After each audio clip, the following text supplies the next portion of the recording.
എന്തിനു വേണ്ടിയായിരുന്നു താൻ ഇങ്ങനെയൊരു സാഹസത്തിന് മുതിർന്നത്? എന്ത് നേടി? അക്കൗണ്ടിലുള്ള 10 ലക്ഷം രൂപയോ? അതോ മേലെടുത്തുകാർക്ക് അനന്തരാവകാശിയെ പ്രസവിച്ച് കൊടുക്കുമ്പോൾ കിട്ടുന്ന 3 കോടി രൂപയോ? അതിനു പകരം താൻ നൽകിയതെന്താ? തൻ്റെ ജീവൻ, തൻ്റെ ജീവിതം, തൻ്റെ സന്തോഷങ്ങൾ, സമാധാനങ്ങൾ, ശിവവും ഒന്നിച്ചുള്ള നിമിഷങ്ങൾ. ഇതിനെല്ലാം പകരമാകുമോ ആ 3 കോടി രൂപ? ബസ്സിൻ്റെ വിൻഡോയിൽ തലമുട്ടിച്ചുകൊണ്ട് അവൾ ചുവപ്പ് കലർന്നു തുടങ്ങിയ തരിശമായ ആകാശത്തേക്ക് നോക്കി നെടുവീർപ്പിട്ടു. ഇനിയും 1.5 മണിക്കൂർ ദൂരമുണ്ട്. ഫോണിൽ സമയം നോക്കിക്കൊണ്ടവൾ പിറകിലേക്ക് ചാരിയിരുന്ന് കണ്ണുകൾ അടച്ചു. പിന്നെ ബസ് സ്റ്റാൻഡിൽ കയറുമ്പോഴാണ് തീർത്ത കണ്ണു തുറന്നത്. ഇവിടെ എത്തിയോ? നിവർന്നിരുന്നു കൊണ്ട് അവൾ ചുറ്റും കണ്ണോടിച്ചു.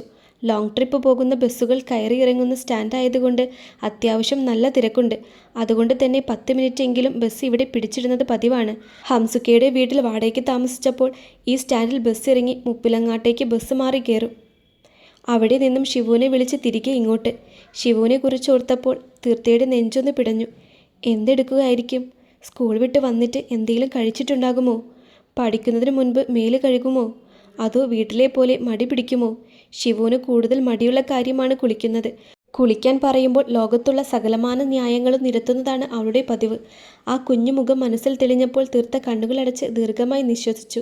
ഇന്ന് ചൊവ്വ, ബുധൻ, വ്യാഴം, വെള്ളി. വെള്ളിയാഴ്ച വൈകിട്ട് പോയി കൊണ്ടുവരണം. പിന്നെ 2 ദിവസത്തേക്ക് തൻ്റെ കൂടെ തന്നെ നിർത്തണം. ഓരോന്ന് ആലോചിച്ചുകൊണ്ട് ഫോണിലേക്ക് നോക്കിയപ്പോഴാണ് ഫോണിൽ മിസ്ഡ് കോൾ കണ്ടത്. ഓഫീസിൽ വെച്ച് സൈലൻ്റ് ആക്കിയ ഫോൺ മാറ്റിയിടാൻ മറന്നുപോയി. അല്ലെങ്കിലും തന്നെ ഇപ്പോൾ വിളിക്കാൻ ആരാ? തീർത്ത ഫോൺ അൺലോക്ക് ചെയ്ത് കോൾ ഹിസ്റ്ററി എടുത്തു. മാധവേട്ടൻ്റെ കോളാണല്ലോ, അതും 3 തവണ. അവൾക്ക് തെല്ലൊരാശ്ചര്യം തോന്നി. എന്തിനാവും 3 തവണ തന്നെ വിളിച്ചത്? അവൾ വേഗം തന്നെ തിരിച്ച് കോൾ ചെയ്തു. 2 റിങ്ങുകൾക്കപ്പുറം അങ്ങേ തലക്കിൽ കോൾ അറ്റൻഡ് ചെയ്തു. ഹലോ തീർത്ത, താനിപ്പോൾ എവിടെയാ? കോൾ എടുത്ത പാടെ മാധവൻ്റെ ശബ്ദം അവളുടെ കാതുകളിൽ പതിച്ചു. സ്റ്റാൻഡിൽ. ബസ് എടുക്കാൻ വന്ന ഡ്രൈവറെ നോക്കിക്കൊണ്ട് അവൾ പറഞ്ഞു. ഞാനും സ്റ്റാൻഡിലുണ്ട്. തീർത്ത് ഇറങ്ങുന്നുണ്ടെങ്കിൽ നമുക്ക് ഒരുമിച്ച് പോകാം. മാധവൻ്റെ വാക്കുകൾ കേട്ട് അവളുടെ ഹൃദയം സന്തോഷത്തിൽ തുടിച്ചു. അപ്പോഴേക്കും ബസ് എടുത്തു. ആളിറങ്ങാനുണ്ട്. അവൾ സീറ്റിൽ നിന്നും ചാടി എഴുന്നേറ്റു. ഇത്ര നേരം സ്വപ്നം കണ്ടിരിക്കുകയായിരുന്നോ? കണ്ടക്ടർ ദേഷ്യപ്പെട്ടപ്പോൾ ചമ്മിയ ചിരിയോടെ തീർത്ത പുറത്തേക്കിറങ്ങി. പിന്നെ ചുറ്റും നോക്കി. സ്റ്റാൻഡിൻ്റെ പുറത്തായി മാധവൻ്റെ കാറ് കിടക്കുന്നത് കണ്ട് അവൾ വേഗത്തിൽ അങ്ങോട്ടേക്ക് നടന്നു. അപ്പോഴേക്കും തീർത്തയെ കണ്ട് മാധവ് പുറത്തേക്കിറങ്ങി. ക്ലയൻറ്റ് മീറ്റിംഗ് ഉണ്ടായിരുന്നു. ഓഫീസിൻ്റെ വഴി തിരിച്ചു വന്നപ്പോൾ താൻ ബസ്സിൽ കയറുന്നത് കണ്ടു. പിന്നെ ആ ബസ്സിൻ്റെ പിറകെ വന്നതാണ്. വിളിച്ചിട്ടാണെങ്കിൽ താൻ കോൾ അറ്റൻഡ് ചെയ്യുന്നുണ്ടായിരുന്നില്ലല്ലോ. എന്തു പറ്റി? മാധവ് ചോദിച്ചു. ഓഫീസിൽ ഫോൺ ഉപയോഗിക്കാൻ പാടില്ലല്ലോ, അതുകൊണ്ട് സൈലൻ്റ് ആക്കി ഇട്ടതാ. പിന്നെ അത് മറന്നുപോയി, അവൾ പറഞ്ഞു. ആ, വാ നമുക്ക് ചായ കുടിക്കാം. മാധവ് റോഡ് ക്രോസ് ചെയ്ത് മുൻപോട്ട് നടന്നു. റോഡ് ക്രോസ് ചെയ്യുന്ന കാര്യത്തിൽ തീർത്തയ്ക്ക് ചെറിയ പേടിയുണ്ട്. അതുകൊണ്ട് തന്നെ സമാധാനമായാണ് അവൾ റോഡ് ക്രോസ് ചെയ്യുന്നത്. റോഡിനപ്പുറത്ത് മാധവ് അക്ഷമനായി അവളെ നോക്കി നിൽപ്പുണ്ടായിരുന്നു. ഇരുവരും അടുത്തുള്ള ചായക്കടയിലേക്ക് കയറി. മാധവ് ഒരു സ്ട്രോങ് ടീയും പരിപ്പുവടയും പറഞ്ഞു. തീർത്ത ഒരു ലൈറ്റ് ടീ മാത്രം. ചൂടുള്ള ചായ മെല്ലെ ഊതി കുടിക്കുന്നവനെ അവൾ പാളി നോക്കി. ഇതെന്തു പറ്റിയാവോ? അവളുടെ മിഴികൾ സംശയത്തിൽ കുതിർന്നു. എന്താ, ചായ ഇഷ്ടപ്പെട്ടില്ലേ? മുഖം അവളിലേക്ക് തിരിച്ചുകൊണ്ട് അവൻ ചോദിച്ചത് കേട്ടപ്പോഴാണ് താൻ ഇത്രയും നേരം അവനെ നോക്കിയിരിക്കുകയായിരുന്നു എന്ന് തീർത്തയ്ക്ക് മനസ്സിലായത്. ഏയ്, കുഴപ്പമില്ല. ചമ്മലോടെ അവൾ മുഖം താഴ്ത്തി. തനിക്ക് എന്നോട് ദേഷ്യമുണ്ടോ? തിരികെ മേലിടത്തേക്കുള്ള യാത്രയിലാണ് ഇരുവരും. എന്തിന്? കാറിനുള്ളിൽ നിറഞ്ഞു നിൽക്കുന്ന മാധവൻ്റെ ഗന്ധം ഉള്ളിലേക്ക് ആവാഹിച്ചു കൊണ്ടിരിക്കുകയായിരുന്ന തീർത്ത ഞെട്ടലോടെ ചോദിച്ചു. അന്ന് ഞാൻ അങ്ങനെ ചോദിച്ചതിൽ ജാള്യത മറച്ചു വയ്ക്കാൻ അവൻ മുഖം കനപ്പിച്ചു. എന്തുകൊണ്ടാ അങ്ങനെ ചോദിച്ചത് എന്ന് ചോദിക്കണമെന്നുണ്ടായിരുന്നു അവൾക്ക്. പക്ഷേ ആ ചോദ്യം അവളുടെ നാവിൻ തുമ്പിൽ തന്നെ അവശേഷിച്ചു. എനിക്ക് ദേഷ്യമൊന്നുമില്ല, പതിഞ്ഞ ശബ്ദത്തിൽ പറഞ്ഞുകൊണ്ട് അവൾ പുറത്തേക്ക് മിഴികൾ പായിച്ചു. പിന്നെ മേലിടത്തെത്തുന്നത് വരെ ഇരുവരും ഒന്നും സംസാരിച്ചില്ല. എങ്കിലും അവനോടൊപ്പം ചെലവഴിക്കാൻ കിട്ടിയ ആ കുറച്ച് നിമിഷങ്ങൾ തീർത്ത മനസ്സുകൊണ്ട് വളരെ ആഹ്ലാദിച്ചിരുന്നു. നീ അവനെ വിളിച്ചു വരുത്തിയോ? വസ്ത്രം മാറി അടുക്കളയിലേക്ക് വന്ന തീർത്തയോട് പാർവതി ദേഷ്യത്തോടെ ചോദിച്ചു. അല്ല, സ്റ്റാൻഡിൽ വെച്ച് കണ്ടതാ, അവൾ പേടിയോടെ പറഞ്ഞു. അവളിപ്പോൾ ഇങ്ങോട്ട് കയറി വന്നതല്ലേ ഉള്ളൂ ചേച്ചി. അപ്പോഴത്തേക്കും എന്തിനാ ഇങ്ങനെ ഒച്ചയുണ്ടാക്കുന്നത്? ഒന്നുമില്ലെങ്കിലും തീർത്ത വന്നത് അവളുടെ ഭർത്താവിൻ്റെ കൂടെയല്ലേ. അതിനിങ്ങനെ ചോദ്യം ചെയ്യേണ്ട ആവശ്യമെന്താണ്? ജാനകി ചോദിച്ചു. ഇത് ഞാനും എൻ്റെ മകൻ്റെ ഭാര്യയും തമ്മിലുള്ള പ്രശ്നമല്ലേ, അതിൽ നീ ഇടപെടാൻ നിൽക്കണ്ട. പാർവതി അവരെ രൂക്ഷമായി നോക്കി. പിന്നെ ജാനകി ഒന്നും പറയാൻ നിന്നില്ല. പൂച്ചയുടെ മുൻപിൽപ്പെട്ട എലിയെപ്പോലെ തീർത്ത പാർവതിക്ക് മുൻപിൽ പരിങ്ങി നിന്നു. ജോലിക്ക് പോകണമെന്ന് നിർബന്ധമുണ്ടെങ്കിൽ പോക്കും വരവും ബസ്സിനാക്കിക്കൊള്ളണം. അല്ലാതെ നിന്നെ കൊണ്ടുപോകാനും കൊണ്ടുവരാനും ഇവിടെ ആരുമില്ല, കേട്ടല്ലോ. ഇനി അവൻ വിളിച്ചാൽ പോലും അവൻ്റെ കൂടെ പോകാൻ നിൽക്കരുത്. പാർവതി അവൾക്ക് നേരെ വിരൽ ചൂണ്ടിക്കൊണ്ട് പറഞ്ഞപ്പോൾ അദ്ദേഹം എൻ്റെ ഭർത്താവല്ലേ, അദ്ദേഹത്തിനൊപ്പം ഞാൻ പോയാൽ എന്താണ് പ്രശ്നം എന്ന് ചോദിക്കണമെന്നുണ്ടെങ്കിലും പതിവ് പോലെ ആ ചോദ്യവും അവളുടെ നാവിൽ തന്നെ അവശേഷിച്ചു. ഈറനായി തുടങ്ങിയ കൺപീലികൾ ചിമ്മിക്കൊണ്ട് അവൾ മെല്ലെ തലയാട്ടി. ചവിട്ടിത്തുള്ളി പാർവതി അടുക്കളയിൽ നിന്നും പുറത്തേക്ക് പോയി. അമ്മ പോയി, അതിൻ്റെ നെകളിപ്പാണ്. ജാനകി പിറുപിറുത്തു. അച്ചമ്മ പോയോ? തീർത്ത ഞെട്ടലോടെ ചോദിച്ചു. ആശ്രയം നഷ്ടപ്പെട്ടതുപോലെ അവൾ ദുർബലയായി. അംബികയിടത്തേക്ക് വയ്യാന്ന്, അതുകൊണ്ട് അമ്മ ഉച്ചയ്ക്ക് അങ്ങോട്ട് പോയി. അല്ല, നിന്റെ വായിൽ എന്താ നാവില്ലേ തീർത്ത? നീ എന്തിനാ ഇതൊക്കെ കേട്ടുകൊണ്ട് നിൽക്കുന്നത്? നീ ഇവിടുത്തെ ജോലിക്കാരിയല്ല. നാലാൾ അറിഞ്ഞ് മാധവ് താലിക്കെട്ടി കൊണ്ടുവന്ന അവൻ്റെ പെണ്ണാണ്, മേലെടുത്ത് തറവാട്ടിലെ മരുമകൾ. എനിക്കും പാർവതി ചേച്ചിക്കുമുള്ള അതേ അവകാശം നിനക്കും ഇവിടെയുണ്ട്. അരിഞ്ഞുകൊണ്ടിരുന്ന ക്യാരറ്റ് കട്ടിംഗ് ബോർഡിൽ തന്നെ വെച്ചുകൊണ്ട് ജാനകി തിരിഞ്ഞ് അവളെ നോക്കി. തീർത്ത ഒന്നും പറയാതെ മുഖം താഴ്ത്തി നിൽക്കുകയാണ്. ഉള്ളിൽ ഉരുണ്ടുകൂടിയ സങ്കടം കണ്ണുകളിലൂടെ പെയ്തൊഴിയാൻ വെമ്പൽ കൊള്ളുകയാണ്. കരയാൻ വേണ്ടി പറഞ്ഞതല്ല ഞാൻ. നമ്മൾ താഴ്ന്നു കൊടുത്താൽ നമ്മുടെ തലയിൽ ചവിട്ടിക്കയറാൻ നിൽക്കുന്നവരാണ് ചുറ്റും. ചിറ്റയ്ക്ക് അങ്ങനെയൊരു അബദ്ധം പറ്റി.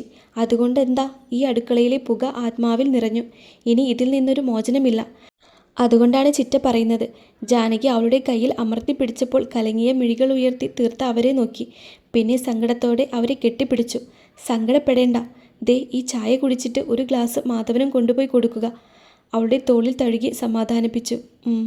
മിഴികൾ അമർത്തി തുടച്ചുകൊണ്ട് ജാനകി കൊടുത്ത ചായയും വാങ്ങി റൂമിലേക്ക് നടന്നു. പാവം, ജാനകി നെടുവീർപ്പിട്ടു.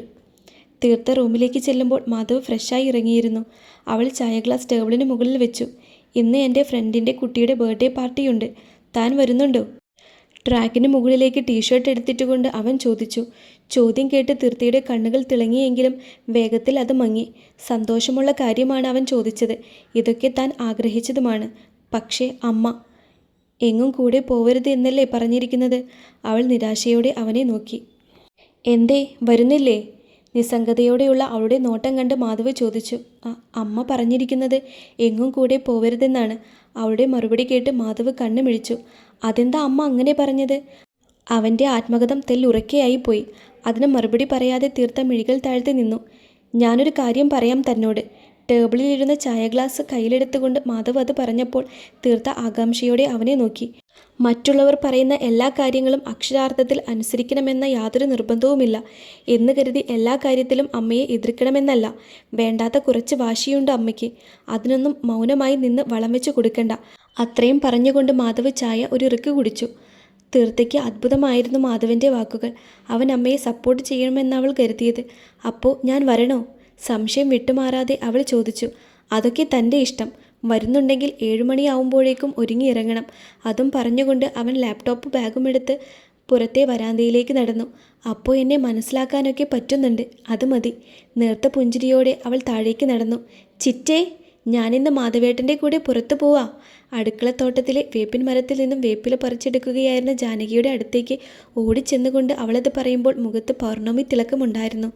കൊള്ളാലോ. എവിടെയാ പോണേ? ഭക്ഷണം കഴിക്കാനാണോ? ആശ്ചര്യത്തോടെ പുരികം കൂർപ്പിച്ചുകൊണ്ട് ജാനകി ചോദിച്ചു. ഏട്ടൻ്റെ ഫ്രണ്ടിൻ്റെ കുട്ടിയുടെ ബർത്ത്ഡേ. എന്നോട് 7 മണിയാകുമ്പോഴേക്കും ഒരുങ്ങി നിൽക്കാൻ പറഞ്ഞു. തീർത്തയുടെ സന്തോഷത്തിന് അതിനുണ്ടായിരുന്നില്ല. ആ, അതിനിനിയും സമയമുണ്ടല്ലോ. അല്ല, പാർവതി ചേച്ചിയോട് പറഞ്ഞോ? പറിച്ചെടുത്ത വേപ്പിലത്തണ്ട് മുറ്റത്തെ പൈപ്പിന് ചുവറ്റിൽ കഴുകിക്കൊണ്ട് ജാനകി ചോദിച്ചു. ഇല്ല, എൻ്റെ ഇഷ്ടത്തിന് ചെയ്യാനാ മാധവേട്ടൻ പറഞ്ഞത്. എങ്ങും കൂടെ പോവാണ്ടെന്ന് പറഞ്ഞതൊക്കെ ഞാൻ പറഞ്ഞു. അതൊന്നും കാര്യമാക്കണ്ടെന്ന്. തീർത്തയുടെ മുഖത്തെ തെളിച്ചം തെല്ലുമങ്ങി. അതാണ് നല്ലത്. ചിലപ്പോൾ ഇറങ്ങുമ്പോൾ എന്തേലും പറയാൻ സാധ്യതയുണ്ട്. മോളതൊന്നും കാര്യമാക്കണ്ട. വേപ്പിലത്തണ്ട് നീട്ടിക്കുടഞ്ഞുകൊണ്ട് ജാനകി പിൻവാതിൽ വഴി അടുക്കളയിലേക്ക് കയറി. പിറകെ തീർത്തയും. ഇനി പോവാൻ നേരം പാർവതി എന്തെങ്കിലും പ്രശ്നമുണ്ടാക്കുമോ എന്നോർത്ത് അവർക്ക് ആദ്യം തോന്നി. അദ്ദേഹം എൻ്റെ ഭർത്താവല്ലേ, കൂടെ പോകുന്നതിന് എന്തിനാ പ്രശ്നമുണ്ടാക്കുന്നത്? കല്യാണത്തിൻ്റെ സമയമൊക്കെ അമ്മയ്ക്ക് എന്ത് സ്നേഹമായിരുന്നു. ഇപ്പോൾ ഇതെന്ത് പറ്റി?